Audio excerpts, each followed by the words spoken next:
97 ቅስቀሳ ወቅት ከዛም አልፎ ኦሮምኛ ከአማርኛ ጎን የስራ ቋንቋ ይሆናል ብሎ አደባባይ በፕሮግራም ተጽፎ ነበርና ምን የሚያሳስብ ነገር አለ ብዬ ነው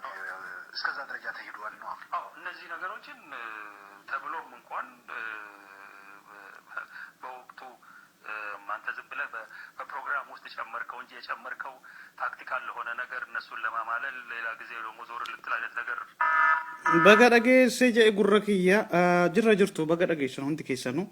በጋ አርጊተኒሲ ወሉማ ገለቲ ወንን ዱበቹ በርባዱ አረዮ ጅራቴ ዋይ erga gababdu tokko erga fi gaafif keessa qabdi tokkoffa akkuma dhageessanii warra habashaa shira baratan paartii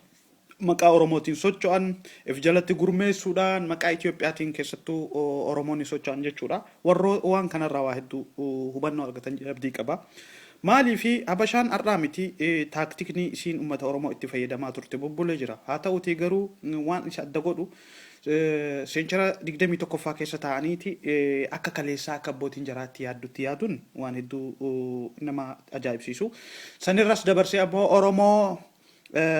Itoophiyaa keessaan mirgi oromoo argama oromiyaa Itoophiyaa keessaan argamti warroota habashaa wajjin waliigallee diina wayyaanee kuffisna gartee diina kana mogolchuudhaa fi gurmoota akkanaa wajjin taanee socho'uun bareedaa jedhanii warroota amanantu jira walumaa galatti gaafii tokko hin qabani akka dhuunfaatti jechuudha maal jetti oromoon wal beekurra waliif beekuu wayyaa jetti nama tokko beekurra cal'iftee waan isaa beekuun barbaachisaadha maaliif jetti dubbiin kun maaliif ka'e ummanni kuni akkuma argitan nama kana hin beektanii namni kuni filannoo 97 biyya keessatti gaggeeffamu keessatti warroota ol aanaa qinejjitii dhaaba qinejjitii keessatti turan keessaa nama tokko arras ammoo warra Gimboos Sabatti yookaan ammoo G7 warra hoggaanan keessaa nama tokko haa ta'utii garuu paartiiwwan keenya ilaalcha ummanni kun ummata keenyaaf qabu wallaalanii isaan wajjin adeemuun hedduu na ajaa'ibsiisa maaliif nama wajjin socho'u akkuma dura beekuun barbaachisaa waan ta'eef nama atin hariiroo wajjin godhattu jechuudha beekuun waan barbaachisaa ta'eef isaan maal barbaadan jennee dura dursinee beekuun barbaachisaa isaan akka ummata keenyatti miidhamamoo akka ummata keenyatti gabroomamoo akka ummata keenyatti sirna jalatti kufanii miidhaman no tokkoffaa ol aantummaan warra kanaa biyyattii san keessatti hanga guyyaa irraa kanan jechuudha afaan kan dubbatamu afaan amaaraati aadaan Itoophiyaa keessatti mul'ata aadaa warra habashaati warra isaaniiti jechuudha amaartotaati seenaan Itoophiyaa kan himamu seenaa isaaniiti amantiin kan isaaniiti wama hundaanu jechuudha kan mul'atu isaanii jechuudha garuu isaan kan qabsoo kanaaf yookaan ammoo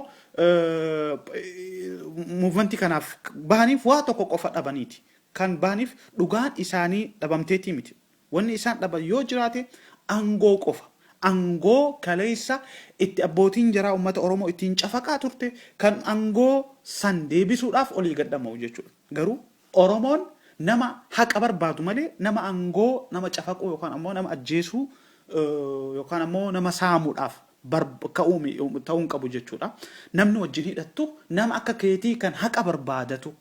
kan seenaa dhabe kan afaan dhabe kan aadaa dhabe ta'uu qaba jechuudha isaan garuu seenaas biyyattii san keessatti kan mul'ataa jiru seenaa warra habashaati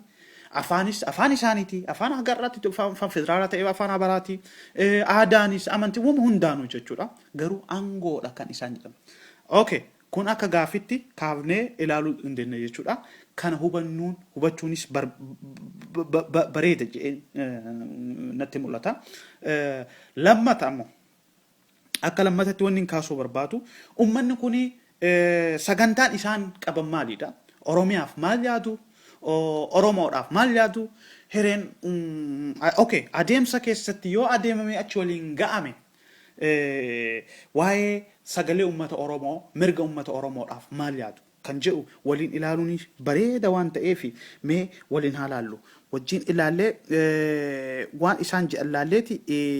irratti hamareennu oromoo ሁለተኛ በመገንጠል መልኩ የሚደረገው እንቅስቃሴ ፊት ለፊት ያለ ምንም አድርባይነት የትም ሊወስድ የማይችል እዛ አካባቢ ኦሮሚያ የሚባል ነፃ የሆነ ግዛት ተመስርቶ በኢኮኖሚ እየበለጸገ በቋንቋውን የተጠቀመ ባህሉን እያሳደገ የሚሄድ አንድ አገር ነፃ አገር መመስረት የሚባለው ነገር በኢትዮጵያ ተጨባጭ ሁኔታ ሊመጣ የማይችል ኦኬ ከነሲን dhageettanii abdii qabaa egaa amma gara biratti kan ceenu ammoo yoo jiraate waa'ee mirgaati kan amma kaafan jechuudha waa'ee biyyaati waa'ee gara fuulduratti jechuudha Oromoodhaaf ta'ee Oromiyaadhaaf ta'ee sagaleen uummata Oromoodhaa biyya san keessatti karaa kamiin kabajamaa kan jedhu jechuudha. Amma immoo akkuma inni haasa'etti wanni kun guutumaan guututti kan hin barbaachifne Oromiyaa wanni jedhamu naannoo san irrattis ta'ee uummanni Oromoo akka riippaabilikatti illee akka biyyatti illee ta'ee akka gartee naannoo sanitti ikoonomiinis pooletikaanis akka mul'ata hin godhanne fedhiin isaanii kana. Kan haasa'u isarraa dhageenyu jechuudha. Nama kana wajjin akkamitti walii galtee sochii gochuu dandeessa jechuudha. Walii galtee biyya san barbaachuuf socho'uu danda'ama. Kana gaafiin hunda keessaniif haa ta'u gara biraatiin warroonni kenna kan karaa nagaatiin qabsoona jedhanii uummata Oromoo hedduu gowwoomsaa jiran bifti isaanitti himatan waa'ee afaan amma argame aadaa amma argamte kaartaa yookaan ammoo gartee maappii Oromiyaa kan amma argame jedhan kana gubbaa dhaabbanni karaa nagaatiin Oromiyaa argachuu dandeenya yaada jedhu kaasan. Mee kana keessaa waan tokkoon dubbachuu barbaada dhugumatti har'a afaan Oromoo sadarkaa guddinarra jira bifa barbaadamuurra jira aadaan Oromoo bifa sanirra jira Oromiyaanoo maalirra jirti ciramaan jirtu har'a naannoo Somaaliyaadhaaf naannoo uummata kibbaatiif Afaariif dachii meeqatu ciramee kennamaa jira kunis beekuun barbaachisaa ta'ee natti mul'ate waan jiruuf mee waa'ee afaanii yeroo tokko waan kaafnu har'a afaan argamee jenneeti akka jechuun qabxii tokkotti dubbataa turre mee waa'ee afaanii ilaalchisee yeroo tokko waa'ee nama Taklaw Yishaw jedhamu waa'ee afaan Oromoo ilaalchisee waan inni dubbatu wajjin haa dhageeffannu wajjin dhageeffannee gaa'ee sanis akka mariitti fudhachuu dandeenya. Dhugaa jirtu maal akka taate hubachuunis bareeda mee wajjin haa dhageeffannu.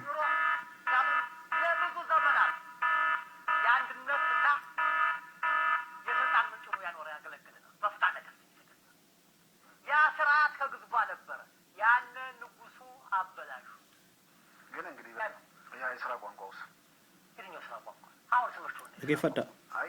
ቢያንስ ኦሮሚያ ክልል ውስጥ ሰው ቢሮም ፍርድ ቤትም የትም በኦሮምኛ ቋንቋ ነው የሚጠቀመው። ቋንቋ እኮ መገልገያ ነው፣ ሀሳብ መግለጫ ነው። የበለጠ አንደኛ አንድ ቋንቋ ስራል አሁን ብታየው የሚገርም ነገር ተጠቅቶ ያይቻለሁ 10 ዓመት ሙሉ ያስኖር ከለበል ብታከል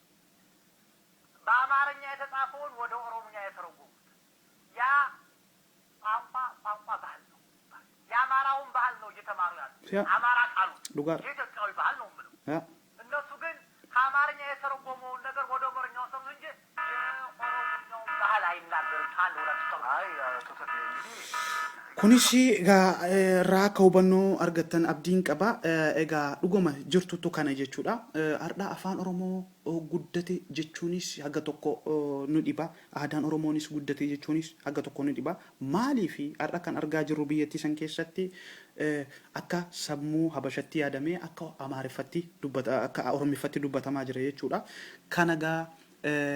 kunis pointii yookaan ammoo qabxii ta'ee kaasuun hin danda'amu tokkoffaa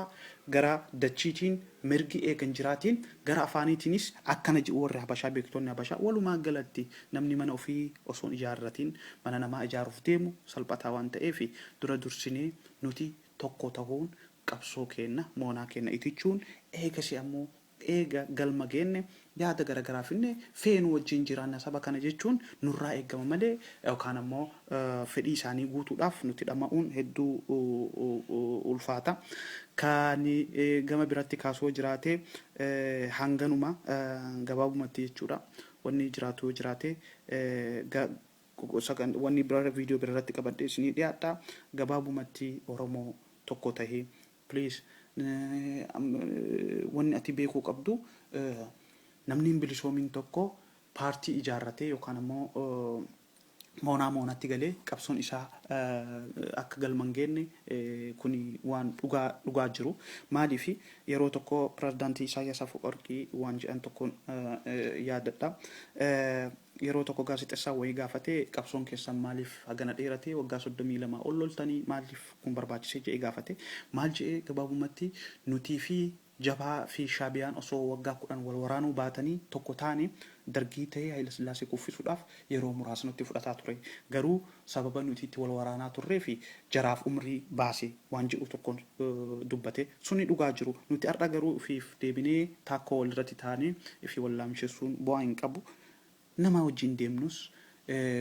nama dhugaa ta'uu qaba nama gartee aangoodhaaf deemuu miti nuti nama dhugaan jalaa baddee dhugaa barbaacha deemuudha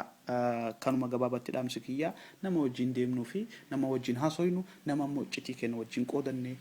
dhugaateen na barbaannu beekuun barbaachisaa ta'ee waan natti mul'atee fi viidiyoo kana waraabee galatooma bakka jirtanitti nageenya Oromummaa isa wajjin haa jiraatu.